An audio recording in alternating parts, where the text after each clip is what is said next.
couple of handouts coming around. For those of you that would like the handout in text form, as far as sending it out email, if you want that, I send those out now again, now that I got the computer fixed. So those are coming back to you now. So this is a condensed version. The first handout you're getting is a condensed version of what I sent out yesterday. So if you'd like that, let me know. I'll put you on the email list, and you'll... It's same but shortened, truncated.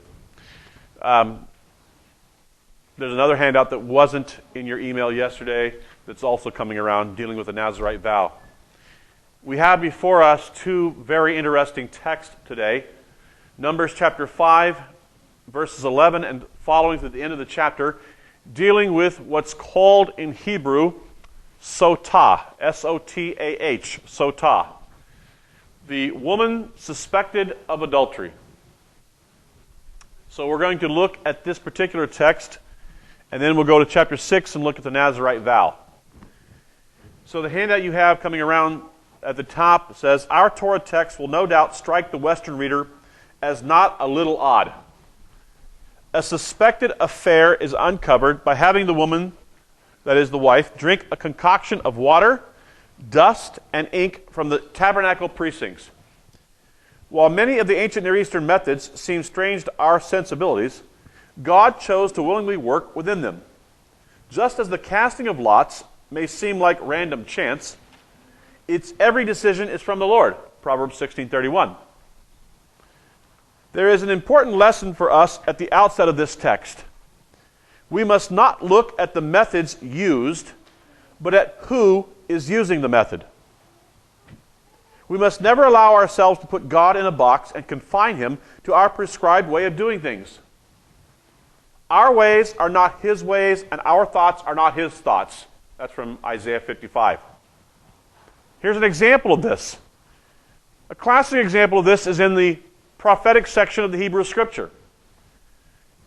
Israel is told that if she, Deuteronomy 28, Leviticus 26, if she goes into the land and violates the land, does not give the land its Sabbaths, gets into idolatry, that God will kick her out of the land.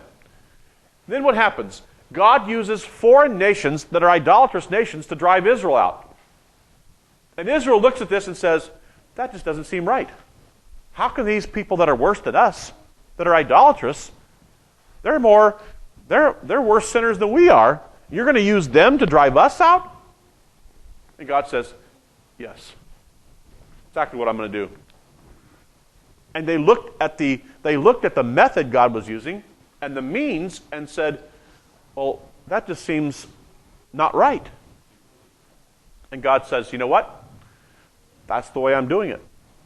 I'm going to use these Assyrians. I'm going to use the Babylonians. I'm going to use people, yes, worse than you, to drive you out. People more cruel than you. People more problematic than you. And Israel said, how can that be? How can that be?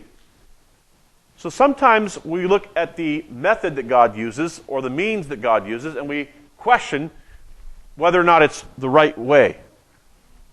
Is it the right thing to do for God to use this? And God says, you know what? I can use anything I want to use to accomplish my purposes. Doesn't matter what it is or who it is. As long as my will is being accomplished, I'm okay with it. I'm using it.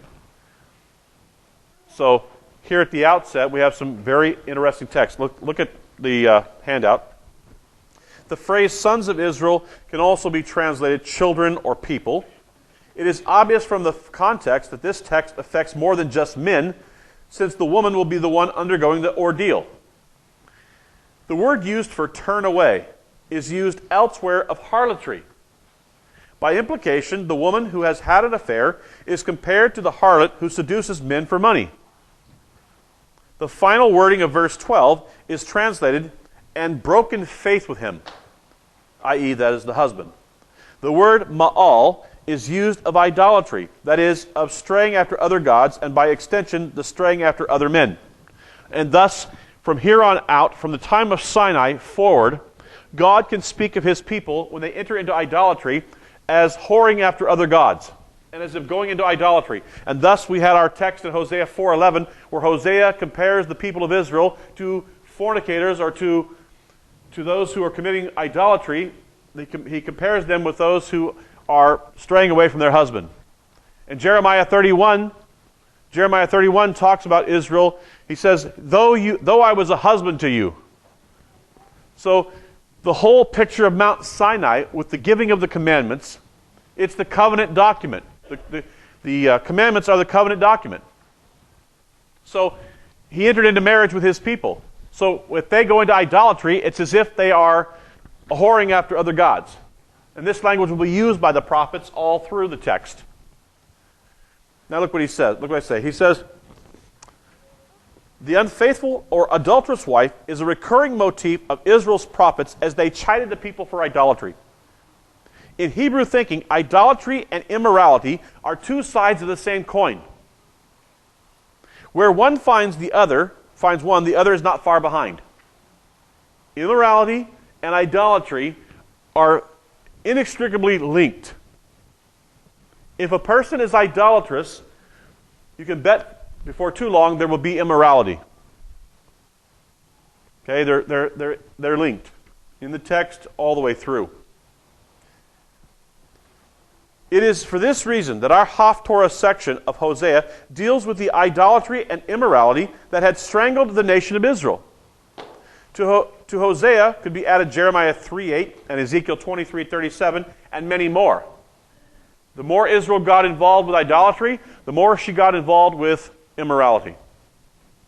And by the time that things have digressed, we see what are called kiddushah, that is, temple prostitutes that are actually hanging around the temple and are, this is why the Canaanites have to be driven out. The Canaanites brought this influence into Israel, which is to have at the temple prostitutes so that you can worship God at the temple. Well, that makes it very alluring proposition to say, one of the things you can do is to come to the temple and have relations. And this is worship to God. Like, wow. If you can tie those together, it makes a very, very interesting draw. Any comments or questions anybody want to ask here? Yes, correct. Yeah, we have the same problem maybe with charismatic churches. Most of the ones that do it, they're not interested about the area where they're teaching. They're more interested about the area where they're serving coffee or the music playing where they're selling something. They're saying essentially that they have those prostitutes there available right there, Okay, I hadn't thought of it in those terms. Well, I was thinking analogy-wise. Analogy, okay. Getting people into these churches for the wrong reasons. Which will be idolatrous. Yeah. If it's for the wrong reasons, there's idolatry. But the idolatry and the immorality are connected, yeah. And I think in situations especially where you have a high degree of emotionalism attached to the whole thing and not truth, yes.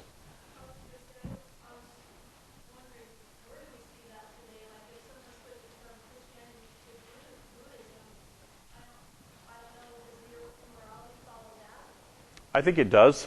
I mean, for instance, here's what's interesting. Most of these leaders of cults are immoral. When you trace back and look at here's an example of this. We've had the whole scandal of, we said, use the Catholic Church as an example, just one example. But we've had a ton of scandal with the Catholic Church that's been hidden. We said, we're going to have a celibate priesthood.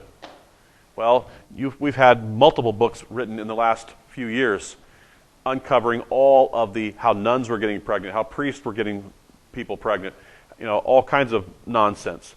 So I think anytime you have idolatry, or in this instance, paganism, it's connected to immorality.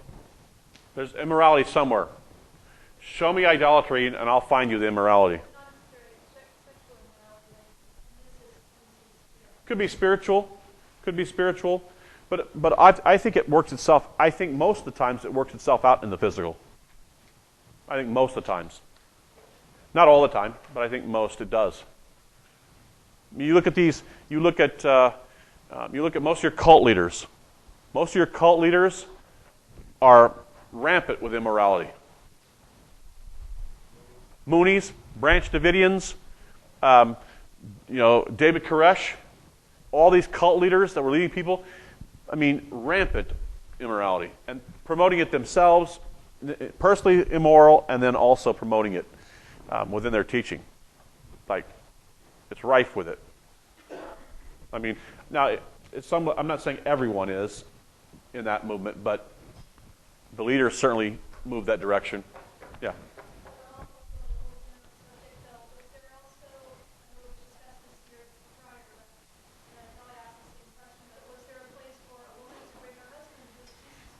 Yes. I think it's mostly focused on the woman because in a patriarchal society, when everything is going by who's the oldest son, you want to know who patrilineally who is connected to who. So we've mentioned in the past that a woman could go to the judges if she suspected her husband of. She could go to the judges at the gate and say, "I think my husband is committing adultery." The text is not going to focus on that because obviously the children are being born by the woman, and so we're going to discuss it from this side of the coin. But women could bring the accusation as well. Hopefully with some.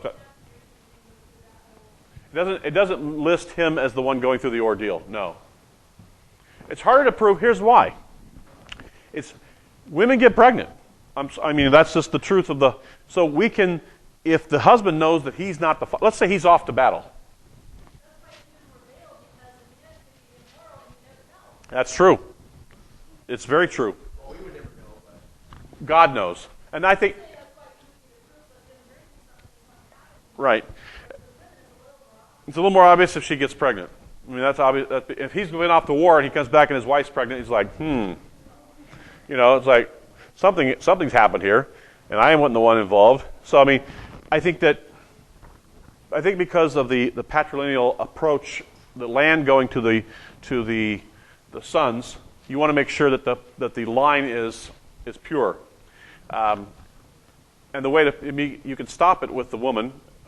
Obviously, it takes two to tango, as the adage goes.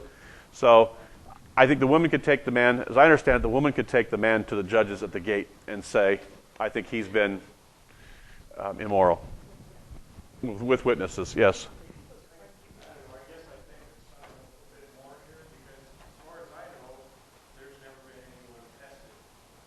No, we have no example of anybody tested. That's it.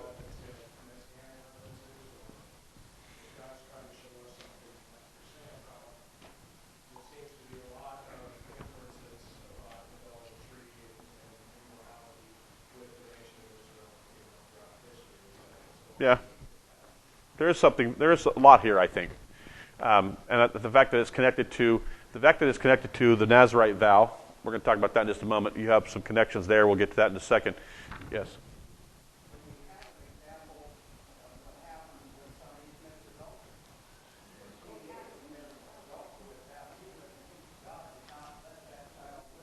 That's true, right?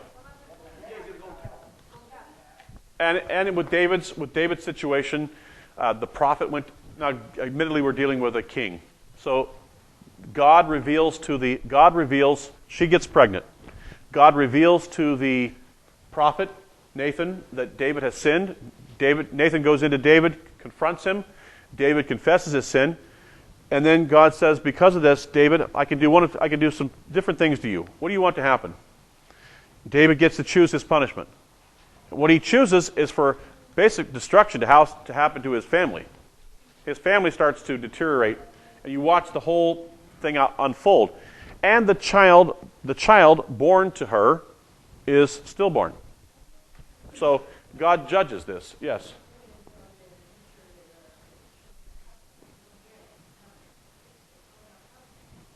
Yeah, keep saying that because I agree with you. It's all about covenant. It's all about covenant. That's the point. It's all covenantal. Marriage is covenantal. Marriage is covenantal. That's why I've been saying, if you're going to have a marriage, I don't care. From my perspective, as you look at the scriptures, you don't have to have pomp and circumstance. You don't have to walk. You don't have to wear a white dress. You don't have to walk down an aisle. All that's nice. All that's fine and dandy. You don't have to have a cake. What you do have to have is a covenant document where both sign, and if it's the first time she's getting married, her father has to sign it. Why does her father have to sign it? Because Numbers chapter 30 says, anytime that a woman enters into a covenant, the father has to approve it, or her husband, if she's married. Why? Because the husband and the father are on the financial hook for any decision she makes. So he's part of that financial decision. So if he hears about, if she makes the decision, the father has to say, okay, well, I sign off on it. Even if it's a vow to God, an oath to God, he can undo her oath to God. So therefore, anything lesser, he can also undo. So when a woman wants to get married, the first thing I say to her is this. First question out of my mouth is this.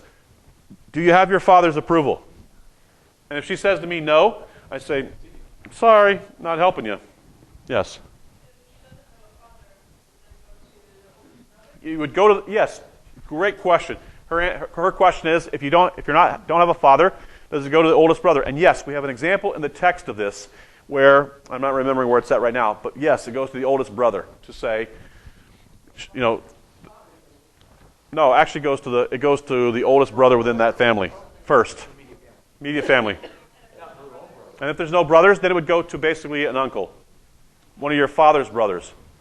It would then go to an uncle if you don't have a brother.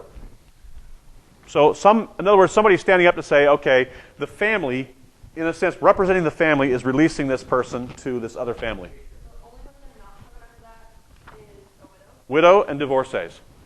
They're free agents, so to speak, to negotiate for themselves. But the text sees this as potentially problematic because they're vulnerable. In a male-dominated society, and by the way, let's just be honest about this. We still live with a lot of discrimination and with a lot of situations where women are taken advantage of. So that's not something to be proud of. That's simply say this is the situation as it exists. And sometimes without male coverage, women get taken advantage of. Still in this culture. Certainly in the ancient Near Eastern cultures. To be without a male covering, without somebody helping you on the male side of the aisle, you were very vulnerable. This is the point of Ruth and Naomi. Without somebody helping them on the male side of the aisle, there's a lot of vulnerability to be taken advantage of by others. All right. Third paragraph on the first page. Verse 13 is pivotal because it describes the conditions under which a husband can bring his wife forward for testing. The words shikvat zerah notes the seriousness of the offense since the phrase means semen. This verse allows the husband to bring his wife to the tabernacle with nothing more than his suspicions. The text tells us that he has no evidence and no witnesses. The matter at hand is, quote, hidden from his eyes, and his wife has not been forthcoming with satisfying information or has purposely, quote, hidden her uncleanness from her husband. Elsewhere in the Torah, 2 or 3 witnesses are required, especially in capital offense, to even bring the accusation to the judges. Okay, so what would make a husband suspicious of his wife? Let's hear from the gallery. Huh? Disease. Ooh, I hadn't thought about that one. Back then, either one. Okay, disease. I hadn't thought about that one. Yes. Lack of desire towards her husband. Okay. Yeah, lack of desire towards her husband, disease. I got one I'm thinking of, but go ahead. Yes. Yeah, unaccounted for time. Yeah. Let's see. Where were you the last 4 hours, 5 hours, 6 hours? Yeah. Things that you have that he didn't get you. Gifts that you have that you say, nice set of earrings you had. I don't remember buying those for you. And then she goes, did you buy those for yourself? Because I don't remember seeing in the bills that those were, I don't remember seeing earrings in our expenses or receipts. Well, yeah, a friend gave those to me. Oh, really? Okay. A friend. What was her name? Yeah. So, I mean, these are the kinds of things that start to raise suspicion. Unaccounted for time, disease, affections not returned. These draw suspicion. Okay? Yeah, lipstick on your collar would be the other one. Yeah. If you get lipstick on your tunic, yeah, it's like, okay, now that would be, yeah, physical signs like that. Yeah, okay. Or cologne. Yeah. So, yeah, things that you can't account for. You kind of go, okay, make you kind of, yeah, just kind of, all right. Bottom paragraph. Yeah, oh yeah, yeah. If you call your spouse another name, that's problematic. If you're looking at her and you say some other woman's name, that's problematic. Yeah, that would be problematic. Bottom paragraph. By the way, this is called a ruach kina, a spirit of jealousy. Once this process begun, there is no turning back, with the exception of two claims by the accused. The first claim is an outright confession. So she can stop this whole process if she says, okay, you caught me. I'm guilty. That stops the process. This would make the forthcoming ordeal unnecessary. There is, however, one line of defense that is left, and our text speaks of it with the words, and she was not forced or apprehended. It is possible that the woman had sexual relations with a man, and that she even became pregnant, but not with her consent. She was raped. Okay, this can be one of her defenses, especially if she realizes a pregnancy is looming. She can say, I was forced. Okay? But now what's the question? Well, wait. Yeah, he said it. But hold on. The question is this. We have two questions if she says she was raped. Where did it happen? If it happened in the field, or did it happen in the city? If it happened in the city, the next question is, did you cry out? That's your legal defense. If she says, I cried out, then we let it go. Now God has to witness against her. If she says, I was raped, and I can tell you where, I can tell you when, and I can tell you that it was in the city and that I cried out. If it happened in the field, she's not required to cry out. So no witnesses. We assume no witnesses, and we assume that had she cried out, there would have been no one to help her. Therefore, she's not required to. But if she says, I cried out, then everything is dropped. Okay? And by the way, we live in a culture where we have a lot of rape. I was talking with Corey about this, or actually somebody else about this earlier today. Probably a good strong percentage of our inmates in our prisons are rapists. So, which goes back to the issue of immorality connected to idolatry. I would be willing to wager that these individuals were connected in some way with idolatry. All right. Top of page 2. Top of page 2. These verses describe the emotional state of the husband who suspects his wife of unfaithfulness. If a spirit of jealousy comes over him, he must take his wife to the priest and have her put through the water ordeal to allay his suspicions. The text states that he can do this whether she is guilty or innocent. In actuality, this ordeal is an island of grace, since instead of being accused and humiliated by her husband, the woman can definitively declare her innocence. The husband who accuses his wife can have his suspicions laid to rest. How difficult the marriage would be if the husband constantly accused his wife of infidelity and she constantly denied allegations. The authority of the husband over his wife is demonstrated by the fact that he brings her and brings an offering on her behalf. On behalf of his wife, the husband must bring 1/10 of an ephah, a dry measure of barley. Leviticus 5:11 is the only other place where barley is brought as a sacrifice for the purification of the poor. Barley is cheaper than wheat, was food used by the poor, and was also used to feed animals. So it's clearly inferior as far as the cost of it. Ramban Gamliel commented on this text saying, because her act was the act of a beast, so her offering is the offering of a beast. Interesting comment by Ramban Gamliel. In verse 16, the authority of the priest over the woman is also expressed by the use of two hifil verbs with the woman as the object. The use of hifil verbs with the action of the husband and the priest demonstrate that the woman is being ordered by those in authority over her. Beginning with verse 16, no less than 4 times we hear the phrase, before the Lord, reminding us that God is the ultimate judge of all. Let me repeat that. God is the ultimate judge of all. What is done in secret and hidden from men has been seen by God.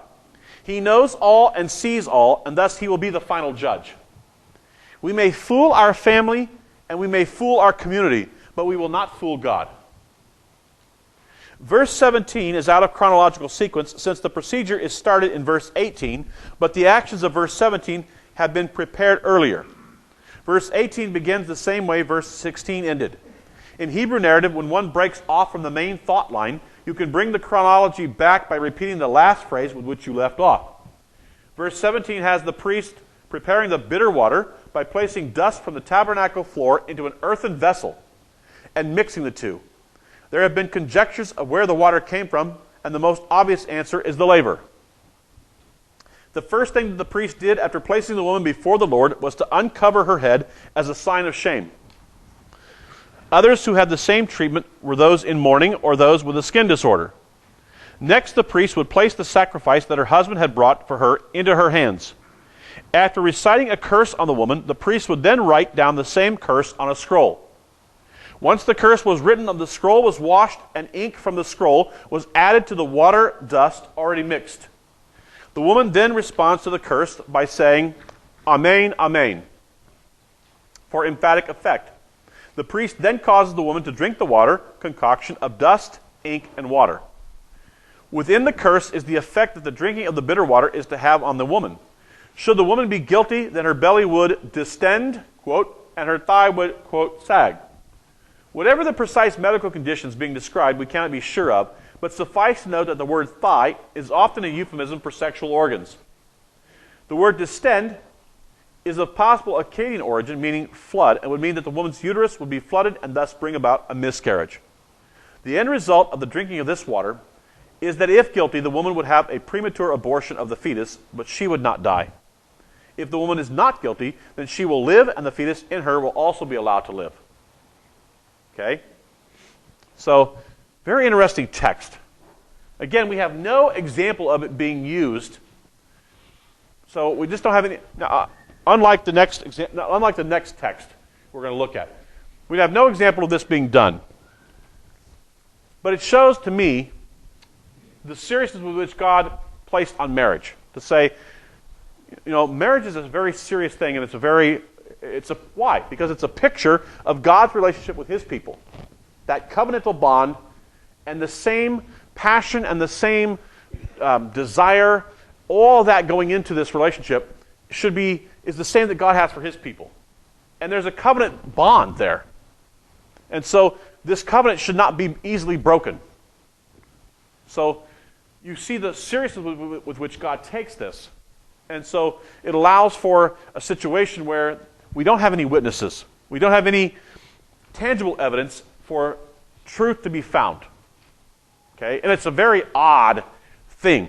Now, can it be done today? No, we don't have a priesthood, we don't have a tabernacle, we don't have a laver, we don't have all these things necessary for this to happen. So, in a way, until a new temple is built, this text is somewhat moot. But it shows us the seriousness with which God took the marriage covenant. Okay? The woman is put under oath.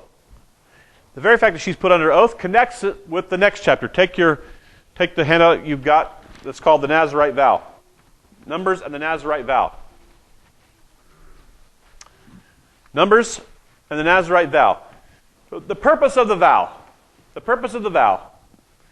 To allow the average Israelite to experience the experience of living in a quasi-priestly status. By the way, let me stop here. Were there any questions about chapter 6 or chapter 5 that we want to go back and look at? Any questions on chapter 5? Yes? Is there any text to show that the wife could take her husband before the check also, or is that just assumed? That comes more from the Mishnah and the Talmud. Yeah, not from the biblical text. Yes?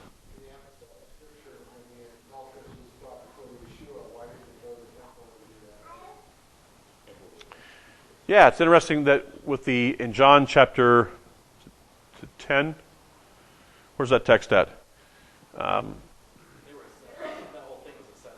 Yeah, the thing was a setup. Well, no, it says they caught her in the very act. But they didn't bring the man. They didn't bring the man. Yeah, he might have been there. Yeah, it says that. Where's that text at? Yeah, find that text for me. By the way, that particular text, in the textual traditions that brought us our Bibles, that particular text moved around. It moved outside the book that it finally landed in. It moved to another book of the Gospels, and then came back in the textual tradition. They found that because you have the Jewish writers finding it scandalous that he would dismiss this whole thing. I don't think he dismisses it. I mean, he does, but he doesn't. And notice what Yeshua always says to people that he heals. He always finds the people that he heals, and he says this to them. I love this. Don't go around sinning anymore.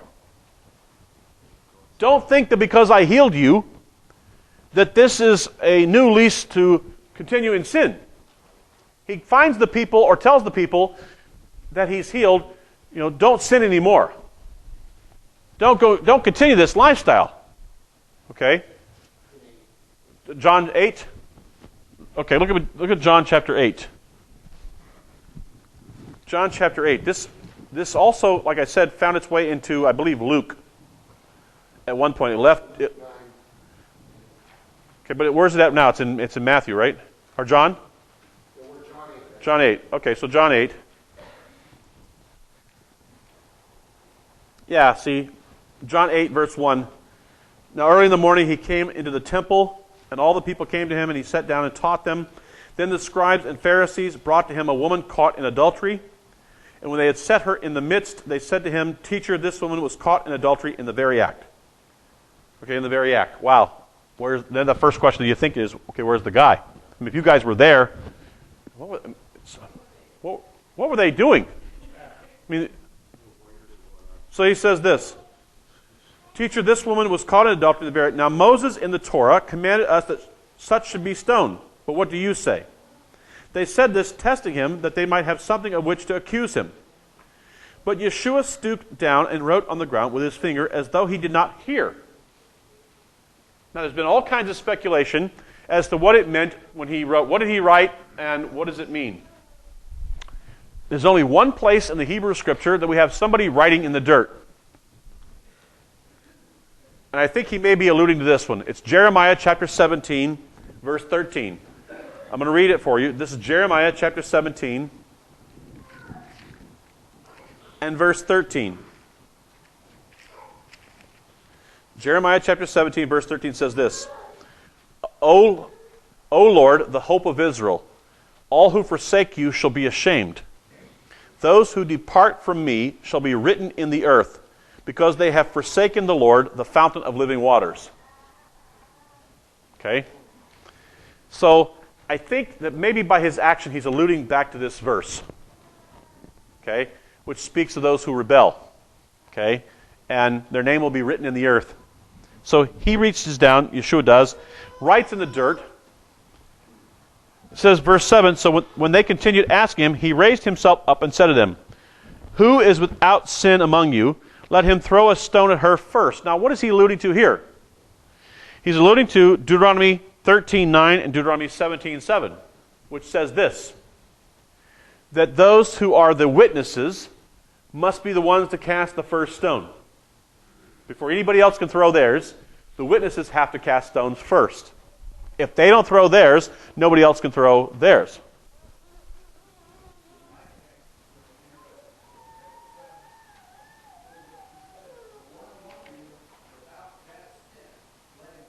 Yeah. I don't know if it goes... I'd have to see if the text is actually that specific. I'd be interested to see. Yeah, some say without this sin. But the bottom line is, look at verse 8. And again he stooped down and wrote on the ground. Then those who heard it, being convicted by their conscience, went out one by one, beginning with the oldest even to the last. And Yeshua was left alone with the woman standing in his midst. Now look what he says to her. Notice how he ends it. Verse 11. And Yeshua said to her, neither do I condemn thee. Go and sin no more. Okay? So, here again, this... don't continue in sin. But I think the way Yeshua gets in a way around this is to say, okay, so who are the witnesses? The witnesses have to manifest themselves. They have to say, we're witnesses, we're eyewitnesses. Then they have to be the ones to throw the stone first. Okay? If they don't throw theirs, nobody else can throw. Yes, hold on. Go ahead. One, go ahead. There's a possibility that they were doing the same thing. And so, if they were to do that, they would get the same punishment Yes. as her. Yes. So his point is well taken. If you bring in the Torah, if you bring an accusation against someone, and we find out that you were, the technical term in legal terms is perjury. If you're perjuring yourself, then the punishment that would have gone to the person that you perjured comes back on you. It's called midah ve'midah, measure for measure. In other words, the Torah is very clear to say, if you lie about someone else and they get in trouble because of your lie, whatever happened to them will happen to you once we figure out that you've lied. Don't bear false witness. It also could be that they were doing the same thing. Could be. That's a complete possibility. Hold on, right here. I think they're trying to see, will he uphold, because it's the scribes and the Pharisees, is he going to uphold the Torah? With this situation, is he going to uphold the Torah? It's because the scribes, those who write the Torah, and the Pharisees, is he going to uphold the Torah? And I think because... Well, right, they don't bring it to the priest. Actually, but they're not her husband. That text says... Right. And by the way, if they were going to see her go to the act, why did they prevent it? That would be the first question you ask. If you guys knew she was going to go do wrong, why didn't you try to stop it? And instead, you wait until she does something wrong, and then you caught her in the very act, it says, and yet you let the man go. So the other question is, the Torah says, I got to have both of them. Who's the guy? See, here again, we're back to the guy. Okay, yes.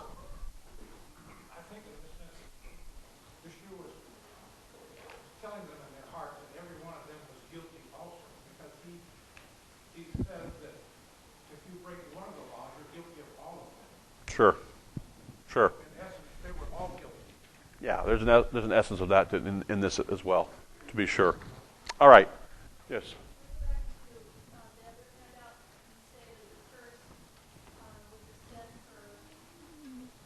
Thigh. Side with, yeah.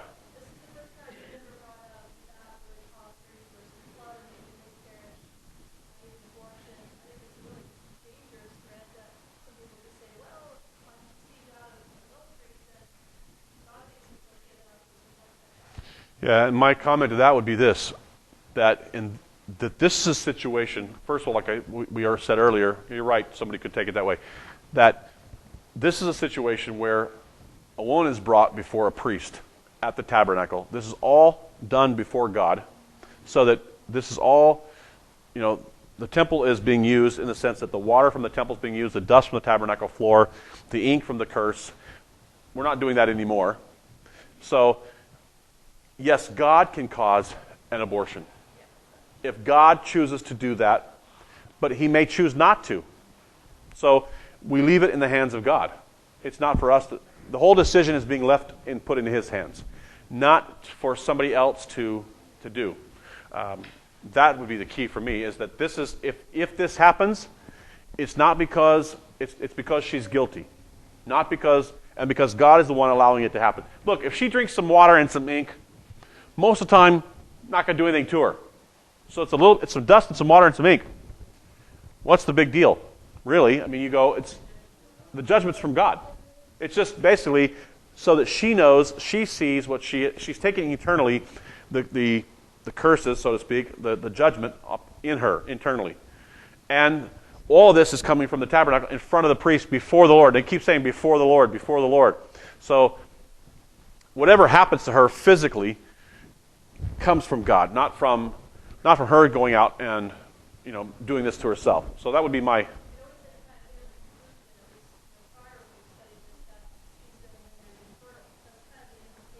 That's some of the implication. Yeah. The implication is that's the implication is that she won't be allowed to have children anymore if she was guilty. That's kind of the implication. Well, no, there was because in Exodus when the golden calf had grinded down. Yes. Yes. And girls, and there was this too, because they were playing. Yes. By the way, that's the comparison. That's the only time we have anything close. And by the way, I meant to mention that. You're absolutely right. Exodus 32 with the golden calf. What does he do? He grinds the golden calf into powder and makes the children of Israel drink it because they've committed whoredom and idolatry with this golden calf. And by the way, they were down there.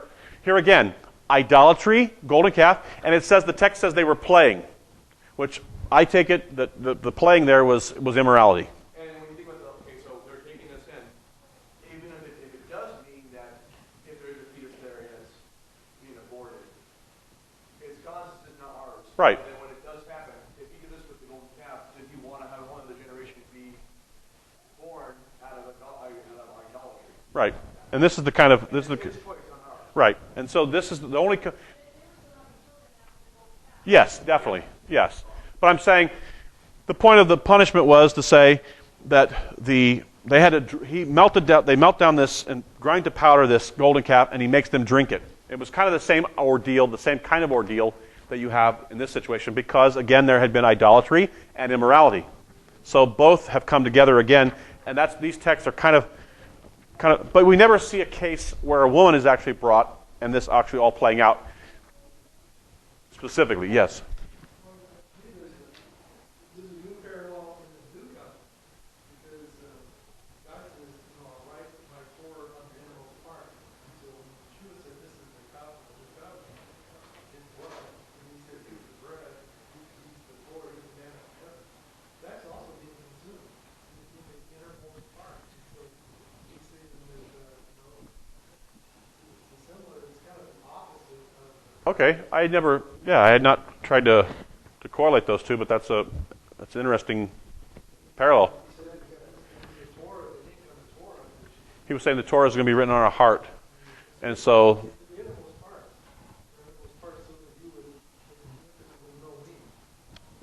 I like that. That's very interesting. It's something to definitely pursue. All right, on the handout for the vows, real quick. 2 types of vow: lifetime and short-term. The short-term vow, according to oral Torah, must be a minimum of 30 days. That's just oral Torah. There are 2 types: lifetime, short-term. The Nazirite is required to do 3 things: abstain from wine and all grape byproducts, raisins and vinegar. Cut one's hair to begin and end the vow. Why? Because by cutting your hair, we know how long you've been in the vow. If you cut your hair, we can kind of tell how long you've been doing the vow. Number 3, avoid contact with the corpse, even those of one's own family. Which tells me this: if you're going to be a lifetime Nazirite or if you're going to be a short-term Nazirite, you need to make preparations.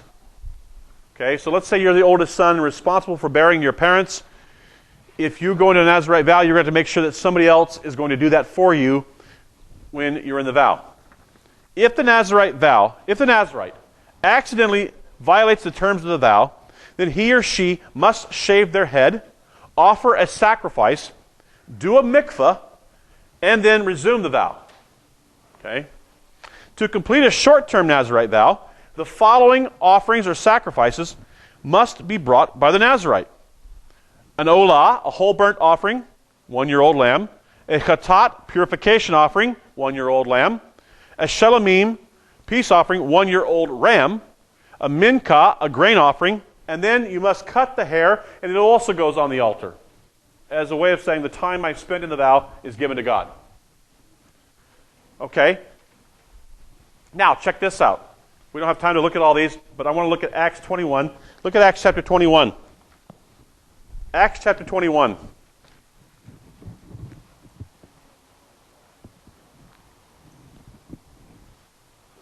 Acts chapter 21, and look at verse 17. Acts chapter 21, verse 17. If you don't understand what we just read with the Nazirite vow, about the Nazirite vow, you have to abstain from corpse defilement, you have to abstain from grape products, you have to cut your hair. Okay? Verse 17. And when they had come to Jerusalem, the brethren received us gladly. On the following day, Paul went in with us to Yaakov, and all the elders were present. When he had greeted them, he told in detail those things which God had done among the Gentiles through his ministry. And when they heard it, they glorified the Lord. And they said to him, You see, brothers, how many myriads of Jews there are who have believed, and they are all zealous for the Torah. But they have been informed about you that you teach all the Jews who are among the Gentiles to forsake Moses, Torah, saying that they ought not to circumcise their children, nor to walk according to the customs. What then? The assembly must certainly meet, for they will hear that you have come. Therefore, do what we tell you. We have 4 men who have taken a vow.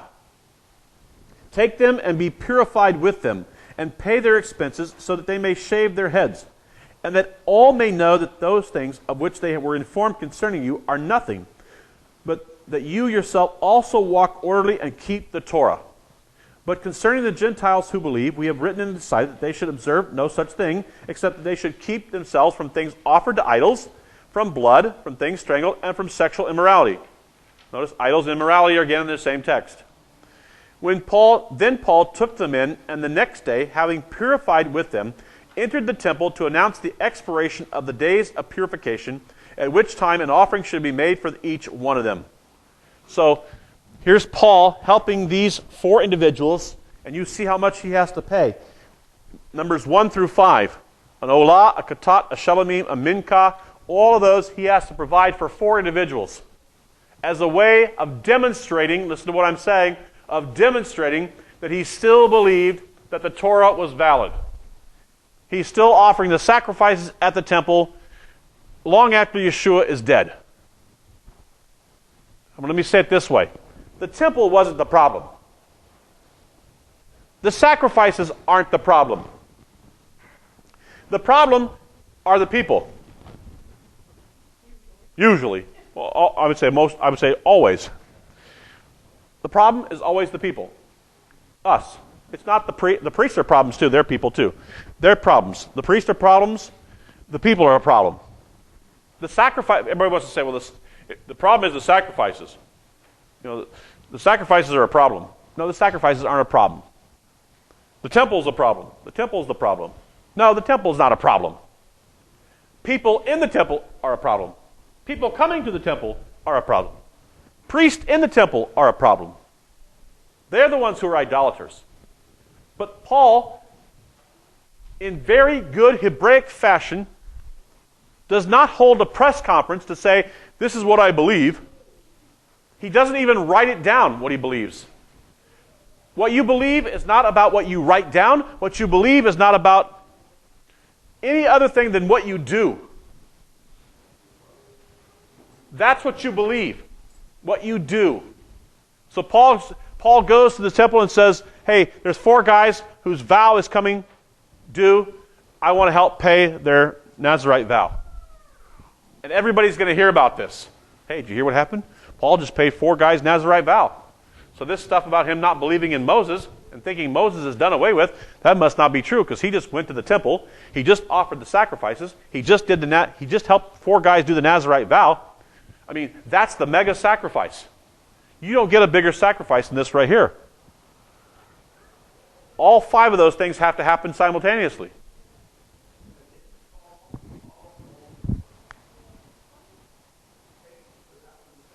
Yes. Yeah. that goes back to chapter 18. Go back to chapter 18. Chapter 18. You have a very, very interesting verse. Acts 18, verse 18 says this. Verse 18 of Acts 18 says this. So Paul still remained a good while. Then he took leave of the brethren and sailed for Syria, and Priscilla and Aquila were with him. He had his hair cut off at Cenchrea, for he had taken a vow. Okay, so you read that, you go, what does that mean? If you don't know Numbers chapter 6, you don't understand what's going on. He's just entered into a Nazirite vow. Why would you enter into a Nazirite vow? So that you could live in that quasi-priestly status for a period of time or for a lifetime. We have 2 lifetime Nazirites in the Hebrew Scriptures. Who are they? Samson. And who else?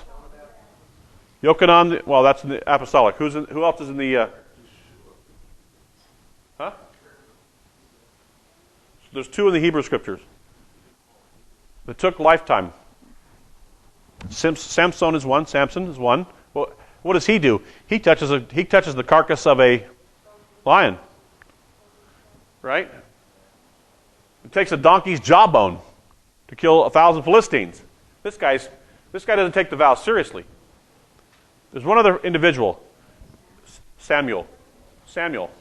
Actually, if you read Judges chapter 13, his mom has to keep the Nazirite vow for him prenatal. Let me check here. Just Judges chapter 13.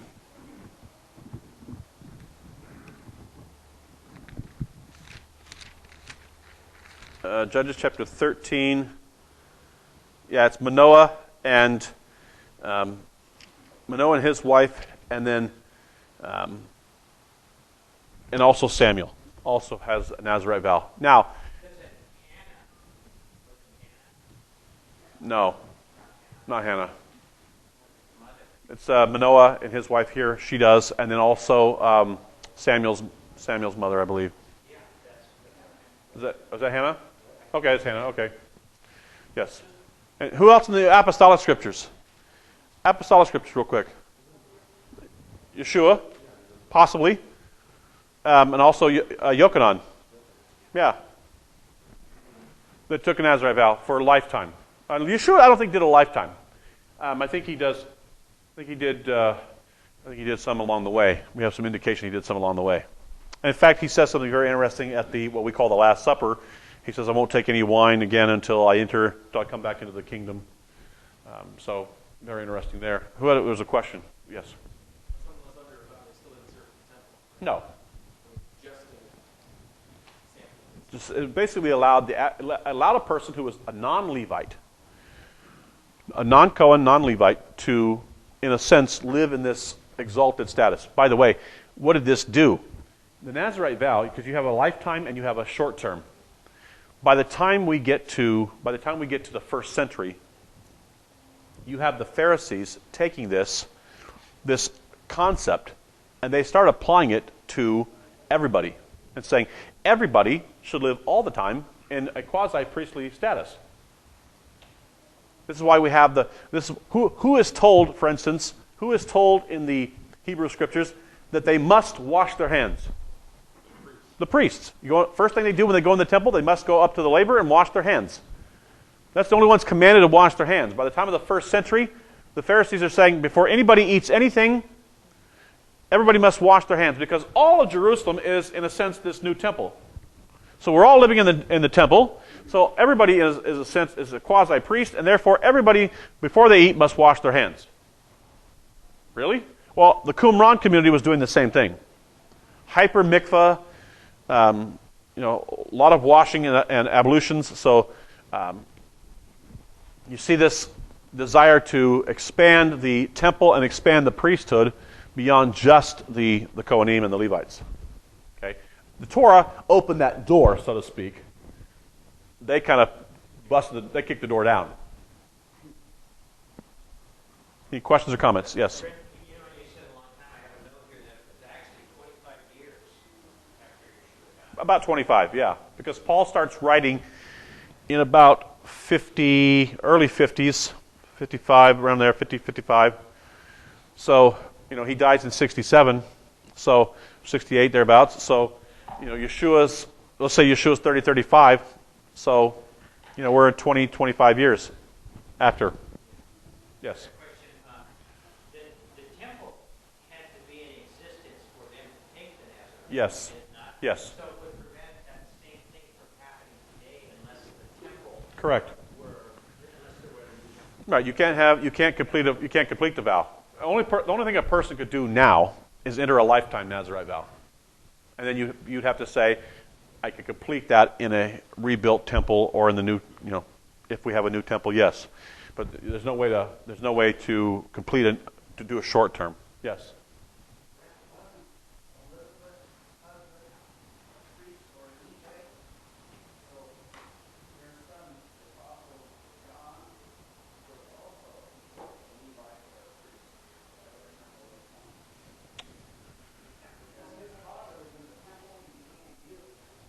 Yeah. Right. So, he is a priest. Zacharias, right. Yeah. He's already a Levite. But you could take a long term. You could take the vow for life or for short term, even if you were a Levite. You could still choose to do that long term. To live in that. Yeah, he's already a Cohen, so yeah. But you could choose. You didn't have to be a Cohen to do this, but in this instance, he is, which means he's going to stay away from a corpse. He's going to stay away from alcohol, any kind of alcoholic beverage. He's going to shave his head and let his hair grow out. So.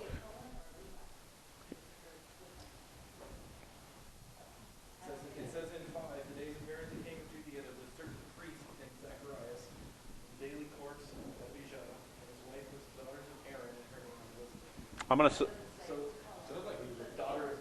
It says he was a priest, and his wife was the daughter of Aaron.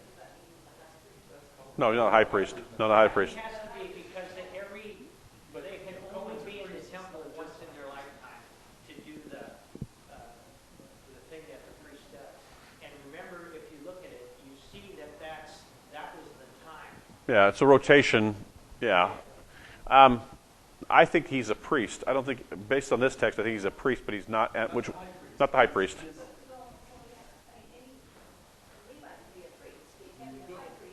It doesn't tell us whether he's a. It doesn't tell us whether he's a Cohen. It doesn't let us know. It just says he's a. No. Only a Cohen serves in the temple, though. A Levite itself. Only a Cohen can serve as a high priest. Yes, but not all Cohens are Levites. Not all Levites are Cohens. So we know that he's. We know that it says he's a priest. Well, that's right. Well, Okay. Levi, That would be the big. The question we'd have to ask is this then: as this text is using the word priest, we'd have to go back and see: does that mean Levite or does that mean Cohen? I don't know. would a non-Cohen male marry a daughter? No. The Cohenim cannot marry outside of their. Okay. Because it says she was a daughter of Aaron. Okay. So that would indicate that's an indication based on the way he's married that he's a Cohen. Well, and he's the cousin of Yeshua. So is Yeshua also going to be Cohen? If they're cousins, I mean, that's pretty darn close. That's close. Not necessarily Levi. Because now Levi didn't serve in the temple of the day. They carried the They- material that he goes only. The Levites carried the material, like you had the Kohathites, there's three Merari, and there's one other group. They carried the implements. Right, but they didn't do the priestly stuff. Right, they didn't do this stuff inside. Only Kohanim. Right. So Levites helped with all of the physical structure of the tabernacle, whereas the Kohanim helped with all of the spiritual inside things, like the incense. They did all the inside work in the holy place, the most holy place, or holy place, and then the most holy place. Obviously, the high priest only. He's connected to Judah. Yes. Hold on. Yes. Go ahead. Do all No, the high priest has to live in a Nazirite status. He has to automatically live in a Nazirite status. You know why they did this? We find this in the Mishnah of the Talmud telling us that this was the case because they wanted to make sure the high priest would be sequestered, especially during times of when it was coming up to holy days, to make sure that he wasn't defiled. Because look, if your high priest is defiled right before the time of Yom Kippur, not good. So like, he's sequestered and he doesn't drink. He's not around people. They make sure that he's kept. Because what happens if here's the case? What happens if you have your high priest and all of a sudden he's sitting there talking to somebody and this person has a heart attack and dies right in front of him? He's now corpse defiled. So now your high priest has to wait a week, do the ashes of the red heifer, Numbers 19. You have all these, so it would really mess up the system. Well, that was my thought, except for the corpse part. The part I'm thinking about when you said Yeshua says, "I won't drink the wine again." What I'm thinking is, he didn't recognize him after he rose from the dead. Is that because he shaved his beard and his hair and he looked different? And he's going to become I don't know. We don't have any. Yeah, we don't have any. Yeah, I would have to conjecture at that point. I don't know. That's a good question, but I don't know. All right, let's wrap it up.